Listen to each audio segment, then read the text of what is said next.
Kepada yang terhormat Bapak Presiden Republik Indonesia, Pak Jokowi. Melanjuti surat-surat cinta kami yang lalu, bersama ini perkenankan kami menyampaikan laporan investigasi jurnalistik kepada Bapak Presiden. Pada laporan yang pertama ini, kami tidak membahas soal COVID ataupun vaksin, melainkan soal sistem keuangan dan moneter global yang membuat rakyat semakin miskin.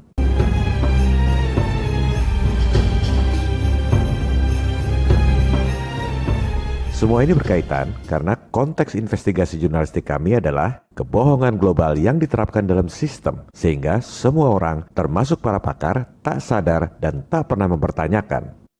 Mohon izin Pak, ada 3 hal penting yang kami laporkan pada episode ini. Pertama, di awal tahun 2021 ini beredar uang sekitar 5.900 triliun rupiah, tapi tidak diterbitkan oleh Bank Indonesia dan tidak masuk dalam neraca Bank Indonesia. Ini kan lucu Pak. Kalau ada uang pecahan Rp50.000 yang tidak diterbitkan oleh BI, semua orang ribut. Katanya membahayakan perekonomian. Nah, ini ada uang 5.900 triliun rupiah beredar padahal tidak diterbitkan oleh BI, tidak ada di neraca BI. Membahayakan perekonomian atau tidak? Dan gak ada satupun para pakar yang mempertanyakan. Topik kedua, berdasarkan laporan tahunan Bank Indonesia, uang rakyat sekitar 2.000 triliun rupiah digunakan oleh BI untuk kasih utang pada pemerintahan-pemerintahan asing, bank-bank sentral asing, dan perusahaan-perusahaan elit asing yang kaya raya. Dan gak ada satupun para pakar yang mempertanyakan. Topik ketiga, ironisnya, sementara uang rakyat 2.000 triliun rupiah digunakan untuk mendanai asing, kita justru nambah utang 1.700 triliun rupiah pada asing selama 6,5 tahun terakhir sejak periode tahun 2014 lalu. Dan lucunya, nggak ada satupun profesor doktor para pakar yang mempertanyakan hal ini. Sama seperti nggak ada satupun profesor doktor para pakar yang mempertanyakan dasar ilmiah untuk memvonis orang terinfeksi COVID. Karena semua itu sesuai dengan perintah Ndoro Tuan Global. Kalau sudah sadar dengan fakta dan data seperti ini, apakah pantas kita masih percaya bahwa sistem global, apakah itu sistem keuangan, sistem kesehatan, dan lain-lain, diterapkan untuk kebaikan rakyat Indonesia?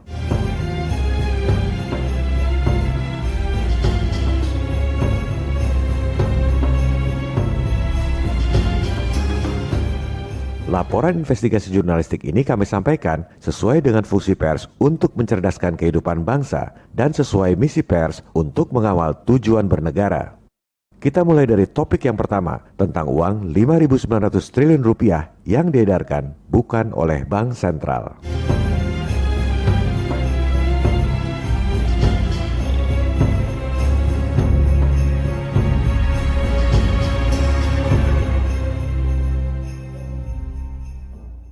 Kita lihat data resmi Statistik Ekonomi dan Keuangan Indonesia, disingkat SEKI, yang diterbitkan oleh Bank Indonesia. Video ini dibuat bulan Februari 2021 dan data terakhir yang tersedia adalah November 2020. Kita lihat uang beredar luas atau M2 di bulan November 2020 jumlahnya 6.817 triliun rupiah.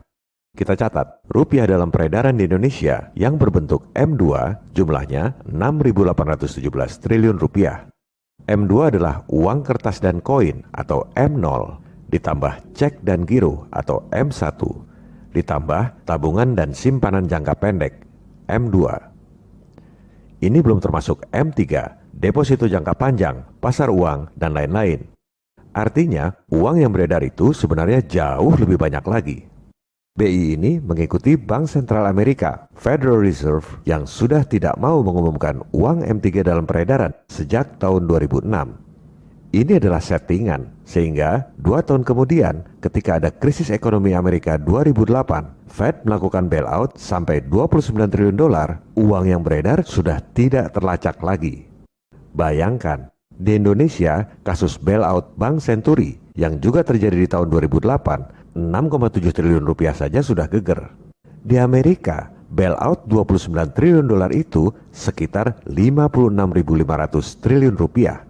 Nggak ada yang dipenjara. Dan rakyat pun nggak boleh tahu siapa saja yang menerima duit bailout senilai 56.500 triliun rupiah itu. Itulah hebatnya Bank Sentral yang independen. Baik pemerintah maupun rakyat nggak boleh mengaudit Bank Sentral. Dan Fed ini bukan pemerintah Amerika. Modus nekolim atau globalis memang seperti itu. Punya kekuasaan mutlak tapi nggak ada yang audit. Kekuasaan itu cenderung korup dan kekuasaan yang mutlak sudah pasti korup. Kalau sudah paham betul sistem global, kita akan tahu betapa mudahnya menipu orang sedunia.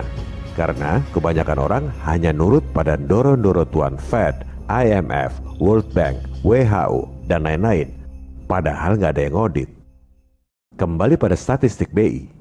Teori yang diajarkan di sekolah, Bank Sentral adalah satu-satunya lembaga yang punya hak monopoli untuk menerbitkan dan mengedarkan uang. Kalau ada lembaga lain yang menerbitkan uang selain Bank Sentral, pasti ditangkap. Jadi, teori dan persepsinya, uang M2 6.817 triliun rupiah itu semuanya diterbitkan oleh BI dan masuk dalam pembukuan neraca BI. Betul kan, Pak? Salah. Kita lihat laporan tahunan Bank Indonesia per 30 Desember 2020. Di neraca BI, uang dalam pendaftaran, maksudnya uang yang diterbitkan oleh BI, jumlahnya 899 triliun rupiah. Uang dalam peredaran ini dibukukan di neraca bagian liabilitas. Artinya, uang dalam peredaran sebesar 899 triliun rupiah ini adalah kewajiban dan tanggung jawab Bank Indonesia. Kita salin angkanya. 899 triliun adalah uang yang diterbitkan dan diedarkan oleh BI masuk dalam neraca liabilitas, artinya merupakan kewajiban dan tanggung jawab Bank Indonesia. Kita bandingkan dengan statistik tadi. Uang dalam peredaran M2 6.817 triliun rupiah. Ini adalah statistik, bukan neraca. Apa bedanya statistik dengan neraca? Neraca itu adalah harta kekayaan kita. Aset kekayaan kita berapa? Kewajiban atau utang kita berapa, kekayaan bersih kita berapa. Itu adanya di neraca.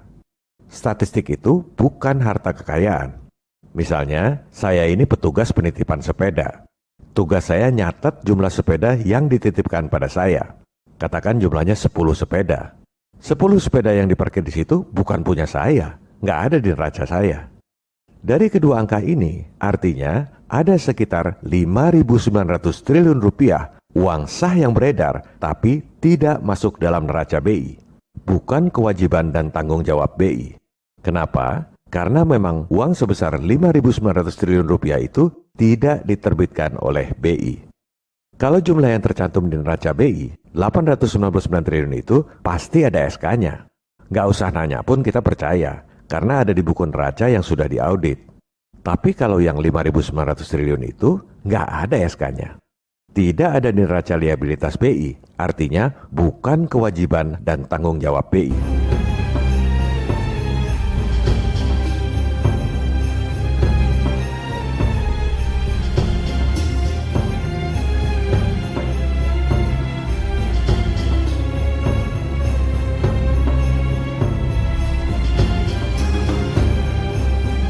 Silakan buktikan bahwa uang dalam peredaran sebesar 5.900 triliun rupiah itu tidak pernah diterbitkan oleh BI.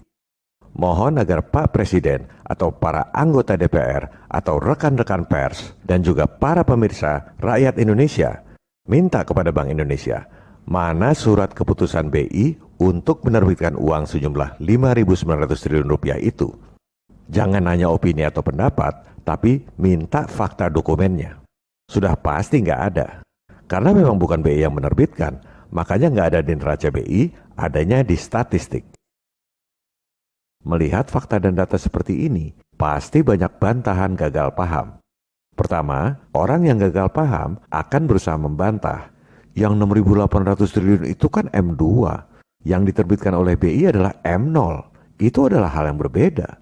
Iya, masalahnya yang menerbitkan M1 dan M2 itu siapa? Kalau diterbitkan oleh Bank Sentral, sudah pasti masuk dalam neraca BI. Masa ada uang beredar 5.900 triliun rupiah lebih, tapi tidak masuk dalam liabilitas neraca BI? Yang menerbitkan siapa? Ada di neraca mana? Liabilitas atau tanggung jawab siapa itu duit? Bantahan gagal paham kedua, kan memang tidak semua uang harus dicetak. Ya silahkan aja kalau uangnya cuma elektronik dan tidak dicetak. Masalahnya yang menerbitkan siapa? Kalau tidak masuk di neraca BI, berarti ada pihak lain selain BI yang bisa menerbitkan uang elektronik. Bantahan gagal paham ketiga, Kalau uangnya dicetak, nanti malah inflasi. Nah, inilah contoh bantahan ngawur. Udah jelas ada di statistik BI dan uangnya nyata bisa dibelanjakan. Walaupun tidak dicetak, tetap aja nambah uang dalam peredaran. Ini sudah inflasi. Bantahan gagal paham keempat, yang dicetak memang cuma 899 triliun itu. Yang 6.800 triliun adalah uang hasil transaksi. Ini orang pasti nggak ngerti debit kredit. Transaksi tidak menambah uang dalam peredaran. Selembar uang 1.000 perak, mau dibelanjakan 1.000.000 kali pun, uangnya tetap aja selembar 1.000 perak itu.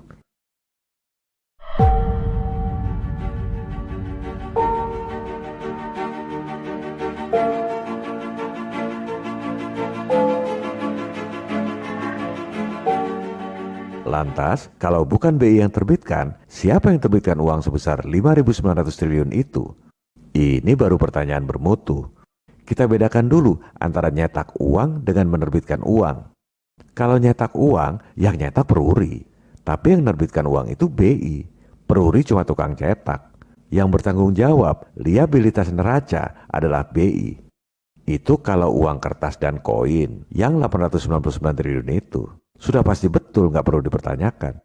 Ternyata di luar uang kertas dan koin yang 899 triliun itu, ada lagi uang sebesar 5.900 triliun yang beredar. Bukan berupa uang kertas dan koin, melainkan uang elektronik yang ada di buku cek, buku giro, tabungan, ATM, kartu kredit, dan lain-lain. Uang elektronik alias M1 M2 ini memang nggak pernah diterbitkan oleh BI, makanya nggak ada di neraca BI.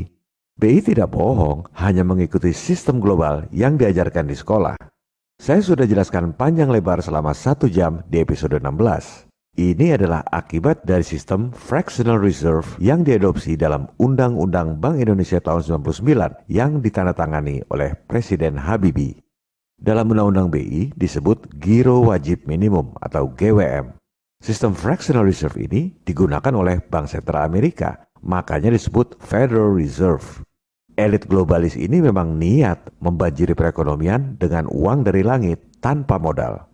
Membanjiri rakyat dengan utang lewat perbankan yang memang mereka kuasai sejak ratusan tahun lalu. Dengan sistem fractional reserve ini, uang dalam peredaran bertambah setiap kali bank-bank komersial kasih kredit ke nasabah. Jadi, tiap kali bank-bank swasta, bank BUMN, bank syariah, BPR, dan lain-lain kasih kredit ke nasabah, itu artinya nambah uang dalam peredaran. Tiap kali keluar kredit baru, itu sebenarnya bank-bank komersial menerbitkan uang baru tanpa disadari. Yang diterbitkan bukan uang kertas dan koin, melainkan uang-uang elektronik yang ada di ATM, buku cek, buku giro, tabungan, dan lain-lain.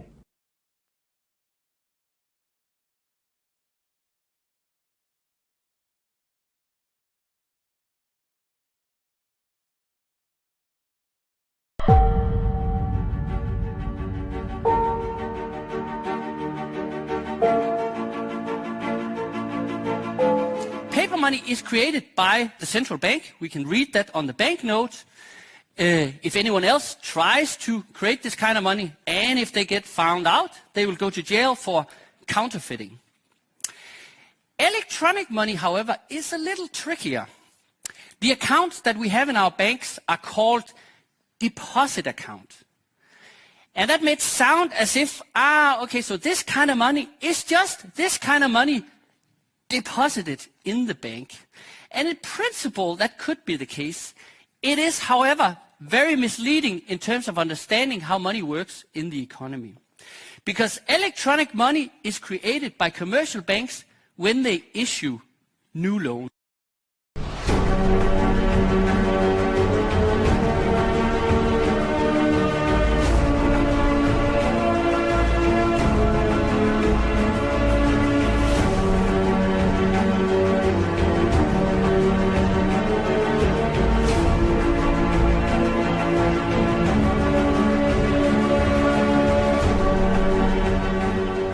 Private banks create money out of nothing and lend it at interest. Now, that sounds absurd. When I teach sophomores, about money and banking and how banks, they never believe it. And so you have to go through it again and again. Yes, banks really do create money. They really do. Here's how it happens.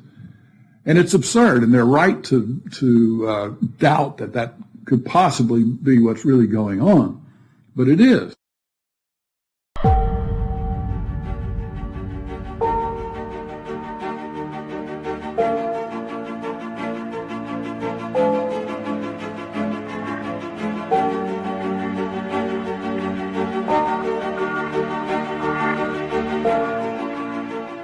Modus operandinya seperti ini. Misalnya, si A simpan uang cash 1 juta rupiah. Anggaplah 1 juta rupiah itu adalah satu-satunya uang kertas yang beredar di Indonesia. Nggak ada uang kertas lain selain 1 juta rupiah itu. Uang cashnya disimpan di bank. Si A dapat kartu ATM. Kemudian, oleh bank, sebagian kecil, katakan 100 ribu rupiah, disisihkan, disebut fractional reserve atau giro wajib minimum. Yang 900 ribu disalurkan sebagai kredit pada si B. Dapat kartu ATM juga. Secara akunting, di mata bank semuanya benar. Nggak ada yang salah. Masalahnya ada di luar bank, yaitu di alam nyata perekonomian. Si A dengan kartu ATM-nya bisa belanja 1 juta rupiah. Sementara si B juga dengan kartu ATM-nya bisa belanja 900 ribu rupiah. Jadi, uang elektronik sebesar 1,9 juta rupiah bisa dibelanjakan pada saat yang bersamaan. Padahal, uang sebenarnya yang dicetak BI cuma 1 juta rupiah tadi, masih utuh ada di bank. Tapi, di luar bank, uang elektronik bisa dipakai belanja 1,9 juta rupiah. Inilah penggandaan uang secara elektronik tanpa disadari oleh pihak banknya sendiri. Makanya selalu dikatakan, kalau semua orang tarik uang cash dari bank, maka uangnya nggak akan cukup. Alasannya, tidak semua uang dicetak. Terus, yang terbitkan uang elektronik siapa? Uang giral itu adalah penggandaan dari uang kartal menjadi uang elektronik ketika bank-bank swasta kasih kredit ke nasabah. Inilah fakta yang tidak diajarkan di sekolah. Jadi tiap kali bank komersial kasih kredit, begitu kredit bank dimasukkan dalam cek, giro, atau tabungan nasabah, itu artinya nambah M1 atau M2. Dilaporkan oleh bank ke BI. Bank sentral hanya mencatat statistik. Seperti contoh tadi, petugas penitipan sepeda nyatet berapa sepeda yang diparkir di halaman. Boro-boro menjaga stabilitas moneter. Orang yang terbitkan uang M1 dan M2 itu adalah bank-bank komersial tiap kali kasih kredit ke rakyat lewat sistem fractional reserve. Seperti yang dikatakan oleh salah satu pentolan elit global, Henry Ford. Untung rakyat gak ngerti cara kerja perbankan dan moneter. Sebab kalau rakyat tahu akan ada revolusi sebelum besok pagi. Ini adalah bukti betapa mudahnya membohongi rakyat sedunia kalau memiliki sistem global yang diajarkan di sekolah. Sehingga semua orang bekerja tanpa sadar untuk kepentingan mereka. Mereka bekerja secara terstruktur, sistematis dan masif. Kenapa struktur? Karena dia punya organisasi besar dengan sistem perekonomian yang dia kuasai di seluruh dunia. Kenapa sistematis? Karena mereka bergerak begitu halus, step by stepnya, jelas, pelan-pelan, dan kita terhipnotis untuk ikut menerimanya. Kemudian masif, karena mereka semua bergerak di seluruh dunia, di dalam seluruh sendi kehidupan, tidak ada yang lolos.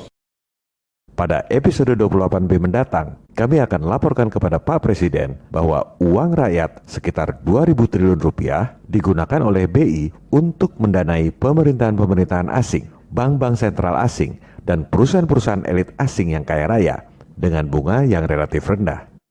Sementara selama 6,5 tahun terakhir sejak periode 2014, kita harus tambah utang pada asing sekitar 1.700 triliun rupiah dengan bunga yang lebih tinggi. Kenapa BI tidak pinjamkan saja yang 2.000 triliun itu pada pemerintah dan rakyat dengan bunga rendah atau bahkan tanpa bunga?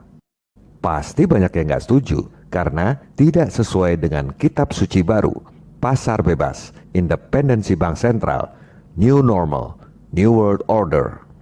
Viva Republik Indonesia, salam people power.